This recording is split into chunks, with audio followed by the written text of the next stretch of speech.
What do you think of when you hear the word documentary? You might think of something like this.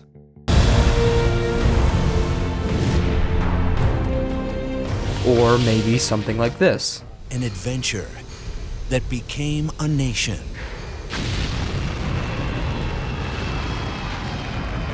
America, the story of us. These types of documentaries all have one thing in common. The story they want to tell you is clear from the very start. Planet Earth is about the beauty of the planet, packed with excellent cinematography and soaring music. History Channel documentaries are usually very proud of America, loaded with informative interviews and meticulous reenactment. Sometimes there are films about Morgan Freeman's narrator voice. In the beginning, there was Earth. But that's not the extent of what documentary films can be. At their best, they can be more. Cinema verite was a movement in the documentary filmmaking world that began in the middle of the 20th century.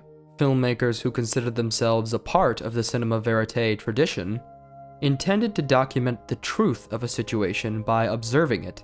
Seulement, je ne sais pas si nous arriverons à enregistrer une conversation aussi normale qu'elle le serait s'il n'y avait pas de caméra. Rather than making an argument about one thing in particular, cinema verite filmmakers documented moments of real life happening right in front of them.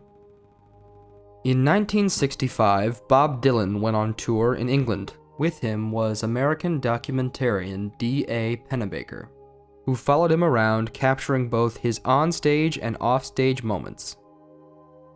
But the offstage moments were the focus of the film. Anyone could see Bob Dylan perform, but only a few could see what the man was like offstage. The result was that D.A. Pennebaker captured an aloof, combative, and irritable side of the pacifist poster child of the anti-war movement. It's a class of people that take the magazine seriously. And I've never been in Time magazine. I don't need Time magazine. I mean, sure, I can read it, and I read it on the airplanes, but I don't take it seriously. Far from a glamorous portrait of the singer, Pennebaker revealed, or perhaps reminded his audience, that even a well-loved leader of a movement can be a complex, imperfect, and self-contradictory figure. So why is this style of filmmaking more remarkable than a History Channel documentary? Because Pennebaker didn't set out to reveal those things. They revealed themselves in front of his camera. We aren't told what to focus on. We're given information designed to make us think. That's why cinema verite matters. It demands that the audience engage, interpret, and analyze the meaning of what they're seeing.